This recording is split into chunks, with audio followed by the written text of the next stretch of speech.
Hello and welcome to Ethics of Informed Choice. This is a 1-hour webinar. My name is Frida MacArthur Lee. I'm with the University of North Texas Workplace Inclusion and Sustainable Employment, known to most of you as UNT-WISE. We're located in the College of Health and Public Service in the Department of Rehabilitation and Health Service. Behind the scenes today, we have Natalie making sure all our technical needs are met and doing a great job.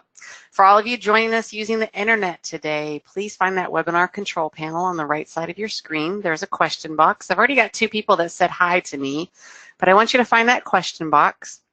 Using the small arrow drop down, open that up, type me, there we go, more and more people saying hello. Type in there, say hello to me, give me a smiley face, something that lets me know you know how to find it. Perfect, thank you, thank you. That's what I'm looking for. This is the box that you're going to use to ask questions to our presenter today. Just type your questions, don't worry about grammar and all that good stuff. I'll figure it out, I'll make sure your questions are answered. Further down in there, you're gonna see something called handouts. Again, using that small arrow, go ahead and open that up. That is a PDF form of our PowerPoint presentation today. If you want to capture that, go ahead and double click on that and you can download it. If you're joining us by phone only today, make sure you send us an email at untwise@unt.edu to make sure you receive credit for your participation. And at the end of the session, I'll tell you how that credit works.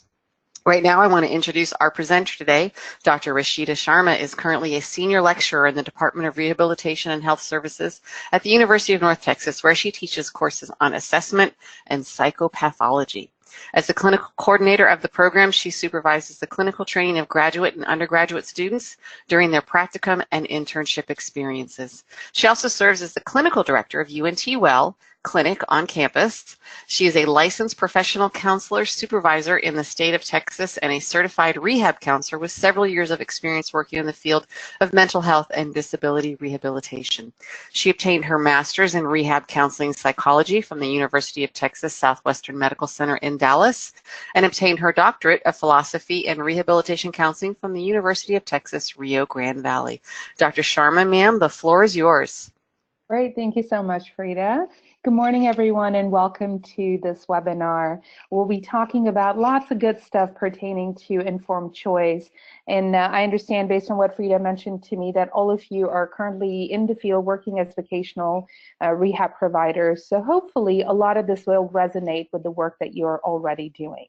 So as we look ahead, let's quickly just look at an outline of what to expect. We'll cover a little bit about ethics, the history of, and some ethical principles that govern our practice in working with our customers.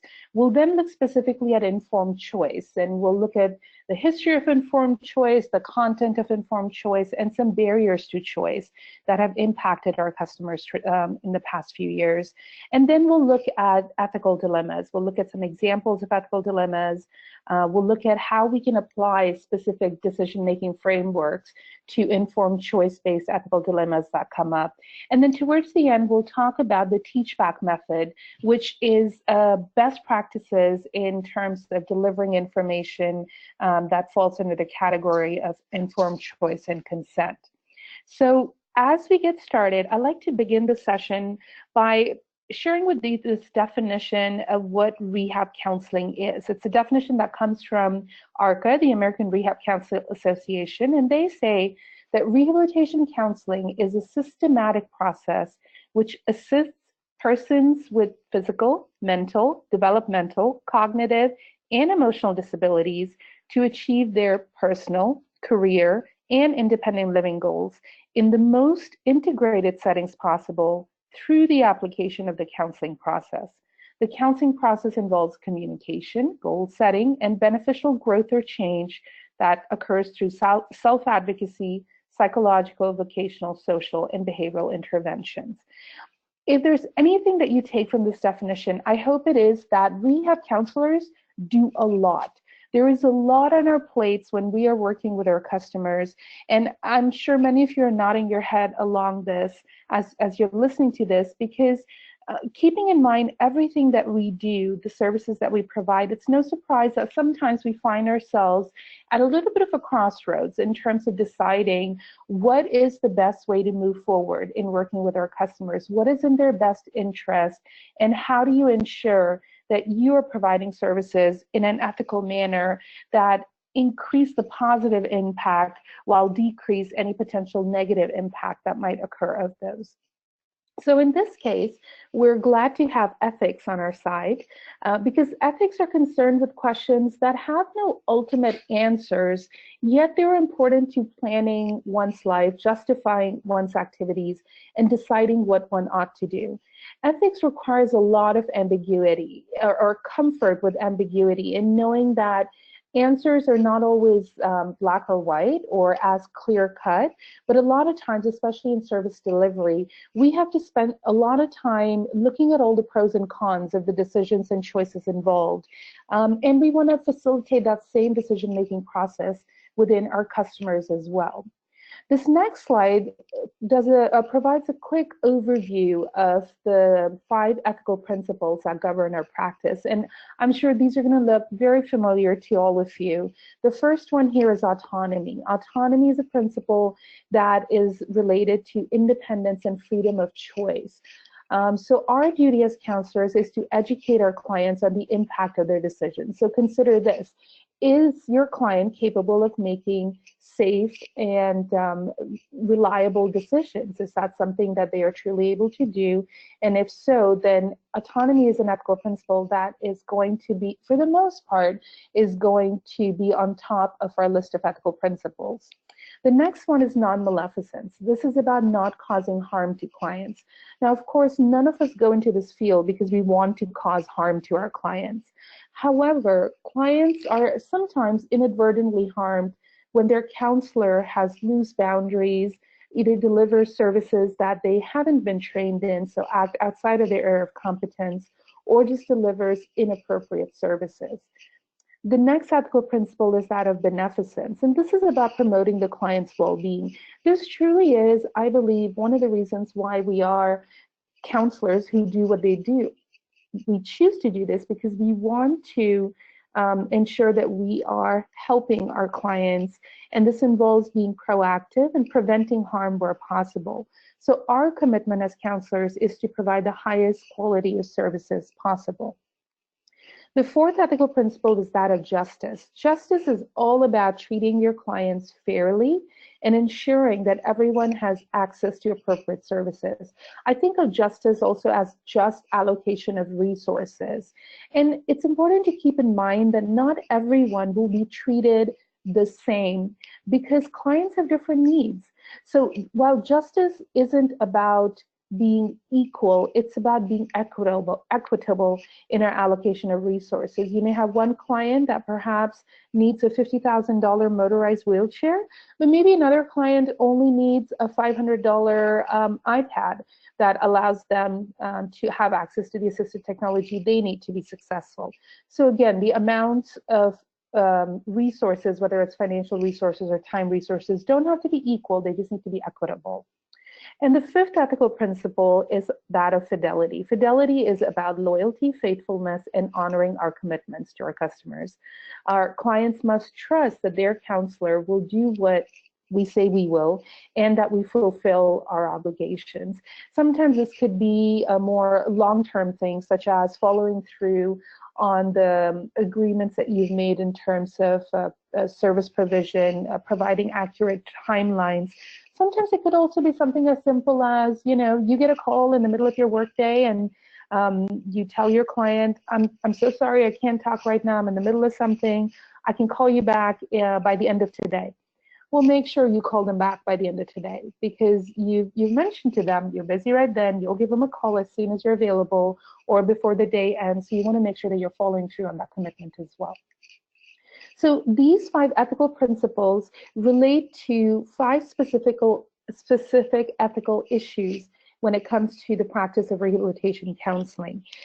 These ethical principles impact confidentiality and privileged communication. They impact informed consent and choice. They also impact the client to counselor relationship, responsibility, and counselor competence. So for this session, we are going to focus specifically on informed consent and choice and how our ethical principles come into play in ensuring that we are being ethical in our provision of informed consent or choice to our customers. Now, choice by itself is not a new concept in rehabilitation. It's not a word that popped up out of nowhere one day. As a matter of fact, when you look at literature, even 60 years ago, Levine described this partnership between the consumer and counselor and talked about the counselor's role in assisting the individual in making choices and decisions. So as rehab counselors, traditionally, we have done a good job of trying to be mindful of including our customers in the process that they're engaging in their vocational rehabilitation.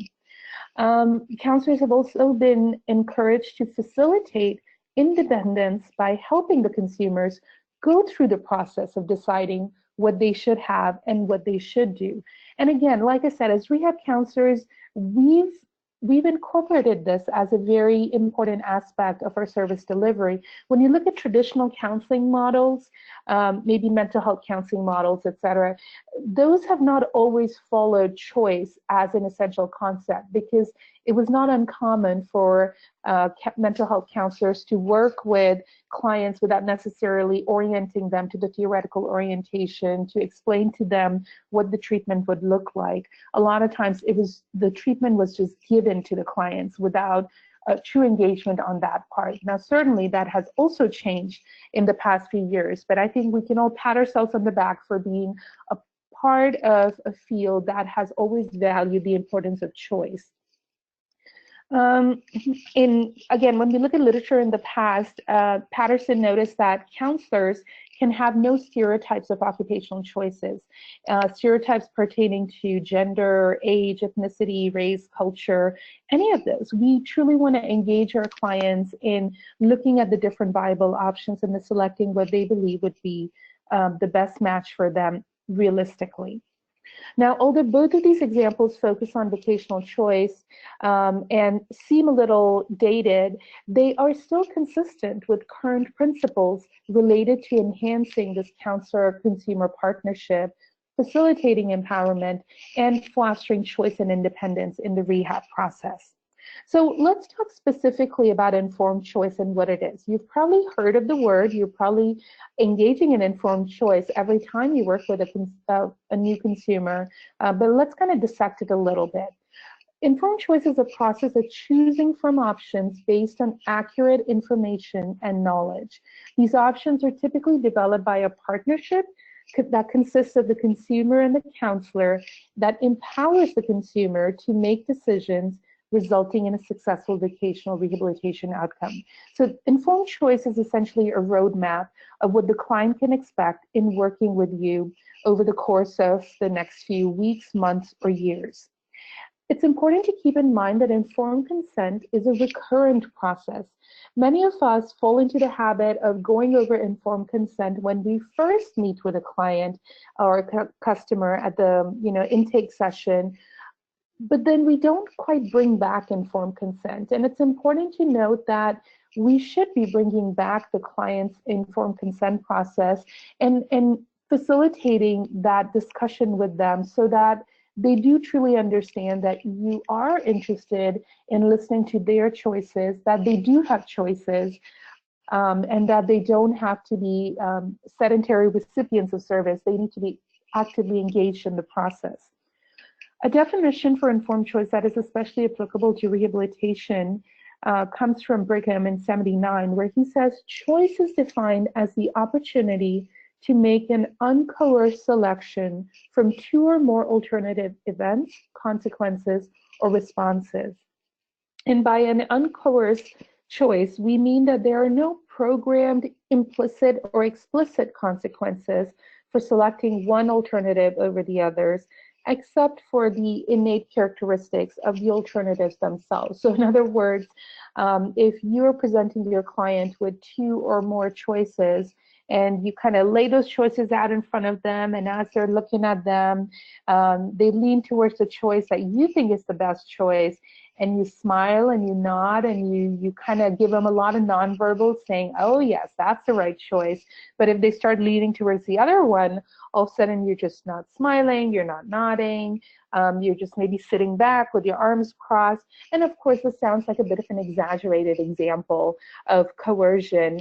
I'm sure none of you sit there smiling or frowning at your client's choices, but clients are pretty susceptible to body language and to intentionality on behalf of the counselors. So I think it is important to ensure that when we're presenting our clients or our customers with the choices that they have in front of them, that we're truly being unbiased in offering those choices to them. Informed consent is closely related to due process, as you might have heard in court of law. It requires that the client or consumer is provided detailed information which would allow them to make the best deliberate choice about their services, treatment, testing, etc., anything that they might participate in the process. This should also include information regarding potential risks, consequences, any reporting duties, duration of treatment services. Any of those should be provided in this informed consent.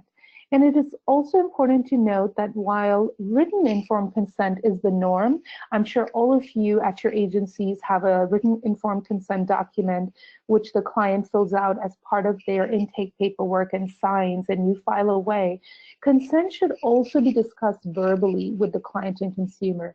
Just merely obtaining their signature on a written informed consent document does not suffice our ethical duty as rehab counselors to truly involve the client and help them understand what informed consent means. Informed consent includes quite a variety of different things depending on your area of practice. In the very least, it's going to include the nature of the service offered. It's going to include the role of the counselor in the relationship. Informed consent also includes the limits on the counselor's ability to serve in an advocacy role, if that is the case at your agency. It would include any limits on confidentiality, any agency policy about disclosure information, and any duty to warn requirements that you may have, either by your agency or through your license or certificate, or just by mere process of being a state employee. Informed consent, especially in VR settings, also includes the counselor's role, if any, in determining eligibility benefits, truly giving them a good understanding of what role you play in that process, any information regarding the reporting of results, how are results reported, to whom are they reported, what consents are obtained when results are being reported to other parties, any applicable HIPAA disclosures, any potential negative consequences from information that is disclosed by the client. So this might involve something such as self-disclosure at a workplace, or any potential negative consequences from failure to disclose, what that might mean in terms of accommodations and their ability to be successful in their workplace. Informed consent also includes appeal rights within the agency. These should typically be presented in a written manner to the client so they can access this information at another time if required. Any professional disclosures, such as counselors' background, scope of practice, etc., should also be included. So for example, I know in our academic program, in our Master's in Rehab Counseling program, many of the online students are currently vocational rehab providers in the field, but then they continue working with their clients as they are getting to their Master's in Rehab Counseling. And it is important for the VR counselors to disclose that with clients if they are, implementing any academic content that they're learning with the clients for perhaps internship or practicum purposes. It's important to disclose that to the client and obtain consent on that. And lastly, any information to notify the consumer of their right to either contact certification in or licensing board should also be included in the informed consent. Now, any informed consent is only as good as access to it.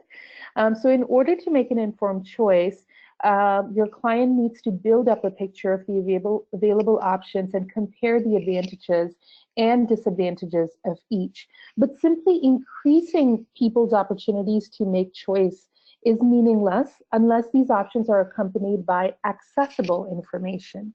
So exercising informed choice requires understandable, relevant, and high quality information that truly meets the client where they are. Because in order to be truly accessible, the information needs to be both physically and cognitively accessible. If you're working with clients who are perhaps unable to cognitively process the information, then it's important to provide that information in a way that does make sense to them. Capacity to consent is actually an important part of the CRC Code of Ethics. When we work with clients who are not capable of giving informed consent, for example, minors or other vulnerable adults, rehabilitation counselors provide an appropriate explanation to and obtain agreement from for participation and appropriate consent from a legally authorized person. So just because you're working with a customer who is unable to consent does not mean that we as ethical practitioners do not make attempts to explain information in a simpler, more layman language to them, or if not possible, then we obtain appropriate consent from a legal representative of that client. We do have a responsibility to minors or clients lacking capacity to consent. So specifically when counseling minor clients or adult clients who lack the cognitive capacity to give voluntary informed consent, we as rehab counselors still need to protect the confidentiality of information that is received in the counseling relationship as defined by our CRC Code of Ethics for those of you who hold a credential, or local laws, national laws, written policies, and other applicable ethical standards. So we definitely have to ensure that we are being just in our allocation of that knowledge to the client that we're working with, or working with the legal representative of the client if the client themselves are unable to consent. So you may wonder what the counselor's responsibilities are in obtaining informed choice. Our responsibility is to provide consumer with sufficient information about his or her options so the consumer can make choices for themselves. And then our role is to assist the consumer in making the decisions if help is needed. So this might mean providing additional information about the choices, perhaps some pros and cons of making one choice or selecting one choice over the other, and then helping implement the choices as the process continues. The consumers also have some responsibilities in the informed choice process. Their responsibilities are to discuss with the counselors what their interests, preferences, experience, education, and goals are. So you, the counselor, can assist the consumer in exploring and selecting appropriate goals and services which the consumer wants to have in his or her rehabilitation program. And you want to facilitate this information. This is why you spend at least an hour or longer doing intake information with a client, so you can obtain all of this information from them and help guide their IPEs. To work with a counselor in developing options and gathering information is another responsibility that the counselor has. They need to understand that it's a collaborative process where they need to be engaged in it every step of the way. And the consumer needs to recognize that to make decisions and take actions based on the information that has been developed together by you and them. So in other words, merely being present in the decision-making process is not enough. The consumer also needs to recognize that they are the ones who have to actually go and do the things that are being decided upon, whether it's going for an interview or doing job coaching or receiving some on-the-job training, etc. The consumer needs to realize that that is something they're going to be expected to do when they're participating in services. Now, historically, there have been some barriers to choice. People with disabilities have been faced with a lot of environmental, architectural, and attitudinal barriers. Each of these categories historically have impinged on choice for clients. So for example, just our physical environment itself was much more limiting 20, 30, and 50 years ago than it is today. ADA came in 1990 and certainly increased a lot of accessibility around the country. However, at one time, these barriers prevented some children who use wheelchairs from getting an education to physically be able to get into a building, and prevented adults from accessing jobs.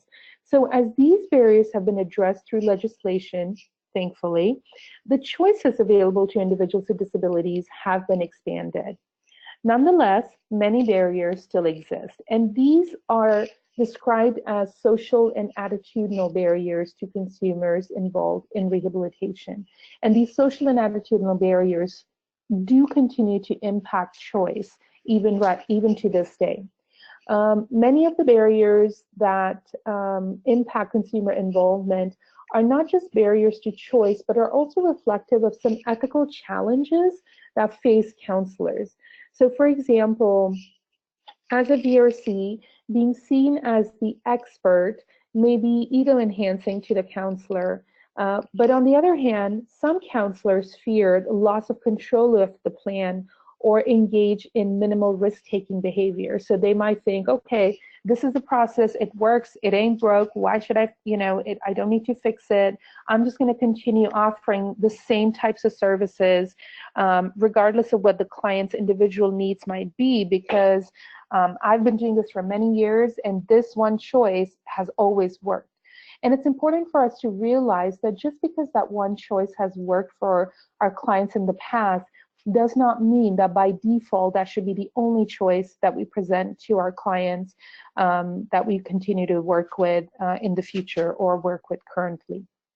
Any of these actions and beliefs, such as fearing a loss of control in the plan, engaging in minimal risk-taking behavior, or being a self-proclaimed expert, can sometimes place the counselor's needs above those of the consumer, and thus impacts a true informed consent process where the client does feel they have a choice in either agreeing or disagreeing with the choices that are presented. Bannerman in 1990 identified ways in which personal liberties of the consumers are compromised in habilitation.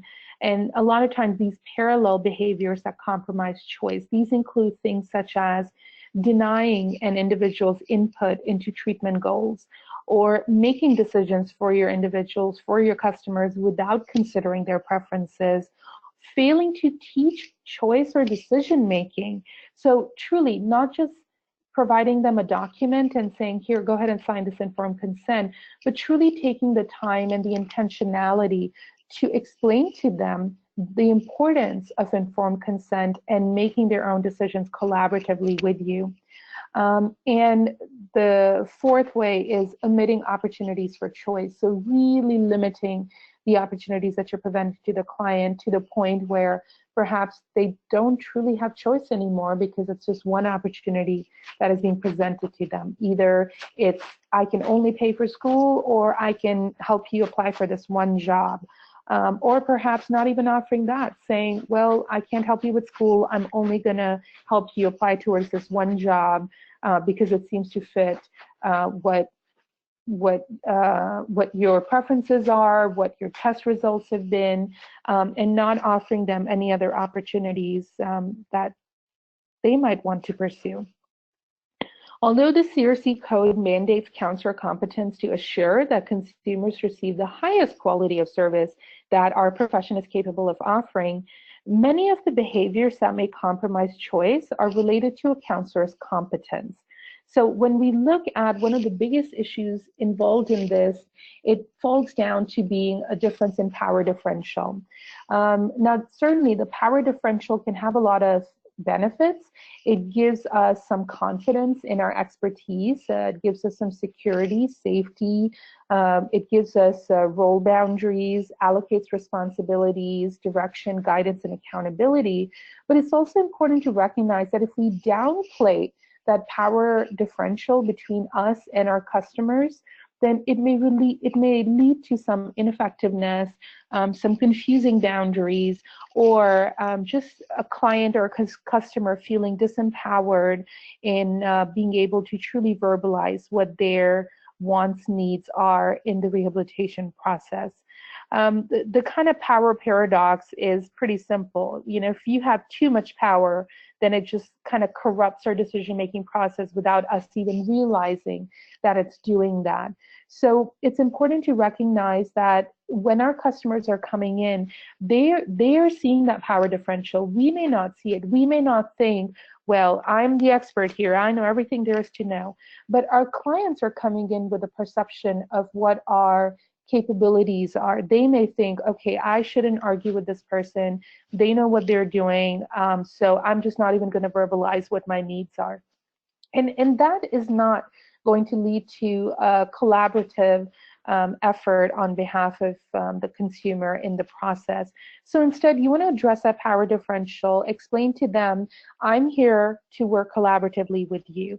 I'm going to offer you many suggestions along the way, but I want you to be included in telling me what decisions you think will work best for you and what will not work for you. It's perfectly okay to offer me your input because I want to include that in this rehabilitation process for you.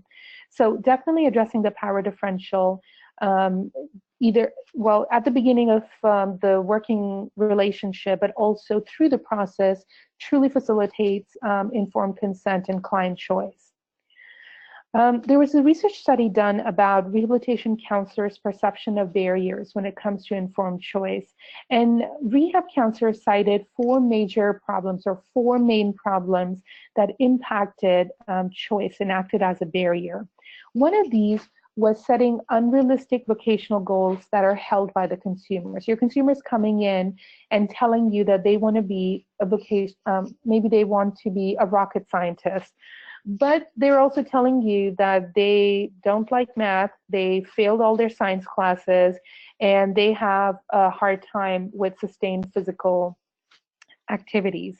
Well, you can probably put together all of that information and recognize that becoming a rocket scientist is truly not going to be a realistic goal for your client, because when we look at the ethical principles, it's going to essentially lead to non-maleficence, which is causing some harm to the client when they spend maybe 10 years of their life trying to be a rocket scientist and end up failing all of the classes, all of the trainings that they have to do in the process, and find themselves starting from scratch 10 years later to try to find an appropriate vocation.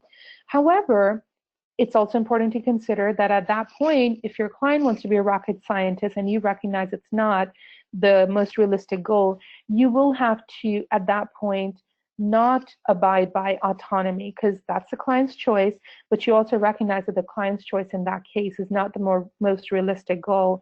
And so autonomy may need to take a back seat while non-maleficence and beneficence take the front seat in that particular goal planning process. But sometimes clients do come in, as I'm sure you all have experienced, with unrealistic goals that impact their area of choice. Sometimes consumers request more services than are necessary to achieve suitable employment. I currently was just talking to someone who works in a VR office, and she was telling me about a consumer that she has who wants assistance finding a job, but also wants a lot of other things. Like she wants a new laptop, she wants new clothes, she wants new shoes, she wants driving lessons, she wants a new GPS, even though all of these things were provided to her in another state where she had first started receiving voc rehab services. So she had received new clothes, she'd received driving lessons, she'd received a GPS, she'd received new shoes. And then when she moved to Texas, now she's requesting those services again, even though driving skills don't change from state to state. GPS doesn't change from state to state. Your clothes, for the most part, unless there's some significant weight gain or weight loss, are still going to work. And so sometimes, even though sometimes clients' choice may also be impacted because they're requesting more services than are necessary, sometimes consumer wants the most expensive service versus reasonable cost or professional recommendations. And sometimes the ways to balance consumer expectations with reality can be a bit of a challenge when it comes to informed consent.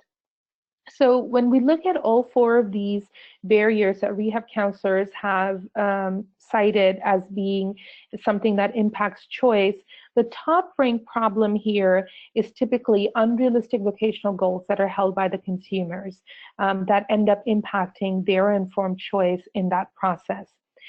Typically, this indicates a major ethical dilemma for rehab counselors because we're trying to balance autonomy, which is abiding by client choice, with beneficence or justice. So if a counselor views the vocational choice of an individual as unrealistic, given the individual's intelligence, aptitude, age, past work experience, or functional limitation, then the counselor is faced with honoring a choice that may not be in the individual's best interest, beneficence, for example, that ethical principle, or would spend taxpayer dollars on a decision the counselor cannot support. You cannot justify allocation of resources to a decision, towards a decision that you believe will not be in the client's best interest. This ethical dilemma typically places a lot of weight on the counselor who's working with limited resources. All of you have a budget that you're working with, and all of your consumers that are on your caseload need services that come out of that budget. So I know many of you are already stretched pretty thin in trying to provide for these services, but then having a consumer come in who has unrealistic goals makes it even harder to justify spending resources on them. And then that ends up impacting that principle of autonomy or client choice in decision-making process. So this is what typically leads to an ethical dilemma. And for those of you who've maybe heard the term ethical dilemma before, but haven't quite been given a definition of it, I want to quickly just break down ethical dilemma. An ethical dilemma occurs when a choice must be made between two courses of action. There are significant consequences for taking either course of action, and each course of action can be supported by ethical principles. So typically in an ethical dilemma, the ethical principle supporting the unchosen course of action will be compromised. So going back to that example, if your client wanting to be a rocket scientist, well, you want to try to abide by autonomy, which is your client's choice in the decision-making process. But when you also look at your other principles of beneficence, which is doing good by the client, and non-maleficence, which is not causing inadvertent harm to a client, then you can see that the ethical principle of autonomy would be compromised in this case in order to abide by the ethical principles of beneficence and non-maleficence. And that's okay. It's okay in an ethical dilemma for one ethical principle to be compromised, because in that particular scenario, given all the information that you have put together, it makes sense for the other ethical principles to take precedence over the one that was compromised. And a quick reminder of those 6 ethical principles. So we got beneficence, which is doing good, promoting growth and well-being; autonomy, which is about respecting clients' choices; non-maleficence, which is avoiding or preventing harm; justice, which is about equitable allocation of resources and time; fidelity, which is about faithfulness, loyalty, keeping promises, abiding by rules, laws, and policy. And then there's also a 6th principle of veracity, which is just about truth-telling and accuracy. So I just wanted to do a quick review of these, because we're going to dive now into looking at the targeted integrative decision-making model of ethical behavior. Making ethical decision weighs down on many of us, because we know that there's going to be one ethical principle, or at least one, if not 2, that might be compromised. And so we want to make sure that we are doing our due diligence in truly looking at all of the different facets involved in that particular scenario, and then documenting it in the most effective manner to communicate that information to future counselors, or to just include that information in the client's documentation. So the Tarvidas model integrates several established models. It includes principle and virtue ethics. It contextually is very considerate and also multiculturally sensitive, which is what I really like about it, because all of us work with clients that come from very diverse backgrounds, and Texas has quite a lot of diversity, so it's important for us to keep in mind our multicultural competencies. So the Tarvidas model encourages us as counselors to maintain an attitude of reflection, to truly be intentional in taking the time to think through the entire situation that is at hand, to address the balance between issues and parties to the ethical dilemma, to pay close attention to the context of the situation. Not every similar decision is going to have the same outcome, because the context is going to matter. Your clients, your consumers are going to be different. Their skill levels, their ability levels are going to be different. And so it's important to keep in mind the context of the situation. And then to utilize a process of collaboration with all of the rightful parties to the situation. So the next few slides are going to break down the 4 different stages of this decision-making process. You have access to these slides, so I hope that you keep them and come back to these if you ever find yourself trying to make an ethical decision or trying to work through an ethical dilemma that's going to impact your customer. So the first stage involves interpreting the situation through awareness and fact-finding. The very first component of this is to enhance sensitivity and awareness. Be sensitive and aware of the welfare of the people included, and adopt an attitude of self-reflection. Look at your own assumptions, your own biases. Are you leaning more towards one decision because it's an easier choice, or are you truly leaning towards that because you think it truly is in the best interest of your client? Ask more questions to gain awareness of facts, cognitions, and emotions involved. The second component is to determine the major stakeholders and ethical claims. Think about what parties are affected and how. You might have several decision makers involved, such as parents, guardians, power of attorneys. You may have people who are in the inner circle. These might be individuals such as partners, children, immediate family members, possibly even roommates, etc. You might have individuals out in the community who might be impacted, such as coworkers, church members, support group individuals, etc. And then there might be other professionals that are involved, that are stakeholders, such as a primary care physician, psychiatrist, case worker, etc., that would also have relevant information to add to this. The third component is involves a little bit of detective work. This is where you're engaging in fact-finding mission. You're carefully reviewing the information that has been provided to you. You're seeking out new information as needed. So this might involve getting permission to talk to family and other professionals, reviewing case records, psych evals, legal resources, reviewing your own agency's policies and procedures, and then consulting with your peers at the agency. So that way you can engage in an unbiased fact-finding process to just put everything on the same playing field in front of you before you engage in the decision-making process. Stage 2 involves formulating an ethical decision. You do this by first reviewing the problem or the dilemma, review any new information that you gained in stage 1. Then you want to determine what ethical codes, laws, principles, institutional policies, and procedures exist that may apply to that dilemma.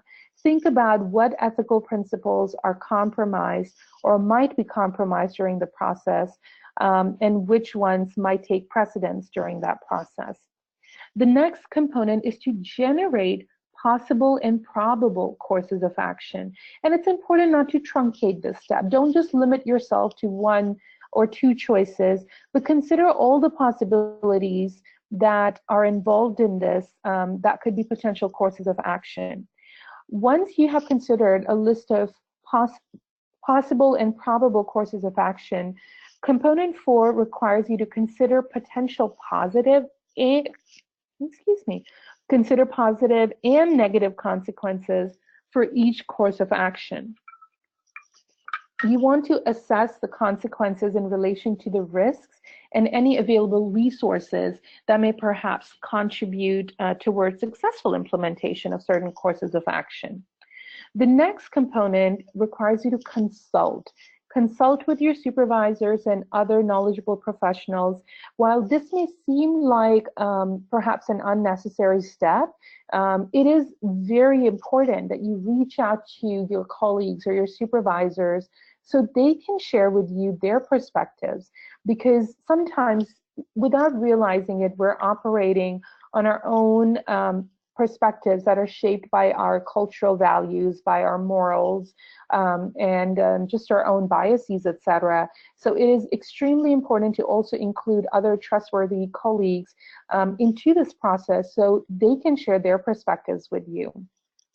And then the sixth component is to select the best ethical course of action. Once you've integrated information, codes, policies, consequences, etc., you've identified at that point what is the best ethical course of action for that client. However, this is not the final step, so don't get too excited at this step and stop there, because the next is stage 3, which is about selecting an action by weighing the competing non-moral values. So this requires you to engage in some reflective recognition and analysis of any values, personal blind spots, or prejudices that you might have that are impacting the way that you're looking at that ethical decision-making process. So once you've eliminated your personal values and biases from decision-making, you've identified your personal prejudices, your values, it allows you to recognize your own multicultural competency and keep it from impacting your clients in a negative way by not being able to implement that multicultural competency into the process. The second component here is to consider any contextual influences. We talked about how context is everything when providing services to clients. So recognize any undue influences or pressures that you face based on the type of work or environment that you work in.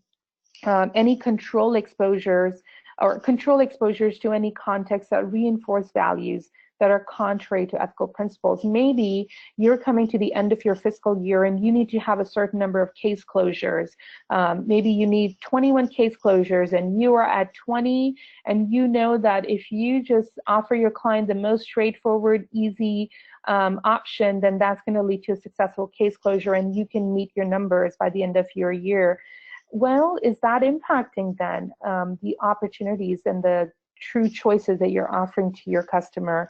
And if they are, then that requires a reevaluation so you can be ethical in the choices that you're providing to them without being impacted by these undue influences or pressures. And then the last part of this is to select the preferred course of action. And it might be that this is the same course of action as step 2, but at least now you have it has been augmented to deal with any personal contextual barriers that you have that might have impacted the process. Once you've done that, stage 4 is fairly straightforward. Plan and execute the selected course of action. Figure out a reasonable sequence of concrete actions that need to be taken. Write them down in a detailed manner and include the specific timelines, deadlines, steps, roles of persons involved, evaluation processes, follow-ups, etc., so that that is documented and offers that continuity of care. The second step is to anticipate and work out any personal and contextual barriers to effective execution of the plan of action and to identify effective countermeasures for them. So pay attention to all stakeholders and how they might help or hinder the process.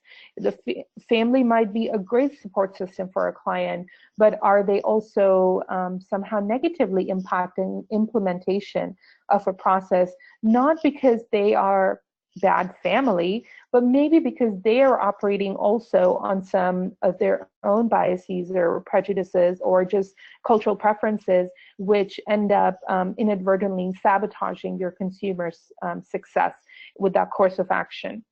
And lastly, you want to carry out, document, and evaluate the course of action as planned.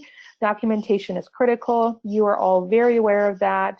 And as state employees, I am sure you're always up to your eyeballs in documentation. But it's essential, this documentation, because it allows us to identify the steps which are critical for evaluating the effectiveness of the plan, as well as for protecting your client and you, the counselor, because you are documenting efficiently why you offered the options that you did and the process that you went through in truly evaluating the different contextual barriers or contextual supports that were involved in that particular case. So that is the Tarvidus model of ethical decision-making process, which, like I said earlier, I hope you found useful and that you'll consider implementing into your own service delivery when you're faced with an ethical decision pertaining to choice. And hopefully that gives you some opportunity, guidelines on how to move forward when you're working with clients, because many of you found yourself standing in the middle of several choices that kind of emanate out from you. And it's important for us to be reflective in the choices that we're offering and engaging our client in that process, while also making use of the supports that we have and addressing any barriers that might impact the effectiveness and implementation of that. So with that being said, for this last part, I want to talk to you a little bit about the teach-back method, which is part of the best practices for informed consent. Teach-back method, many of you might be familiar with, but it's just a way to make sure that you, the vocational rehabilitation counselor, has explained the information clearly to your customer. It's not meant to be a test or a quiz to any of your clients or patients, but asking your customer or family member to explain in their own words what they need to know or do, and doing so in truly a caring and kind manner. It's a way to check for understanding, and if needed, to re-explain and check again. This teach-back method is found to be extremely helpful in healthcare practices or in healthcare settings, but is equally effective in just all human services settings where you're working with a client or a customer or a patient, and making sure that they are on the same page as you are in terms of what the expectations are. So the informed consent best practices in, the teach-back part one includes, perhaps at the end of your informed consent, stating to your customer, I want to make sure that we have the same understanding about this or about our work together. Can you tell me what we'll be doing in your own words?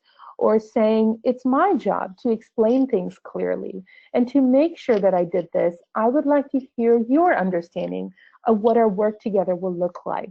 So ensuring that you're presenting this not as a way to check whether they were listening, but truly as a way to ensure that you have been able to effectively communicate to them what they need to do as they're engaging in this process, or as they will continue to engage in the process, and you bring back this recurrent informed consent process.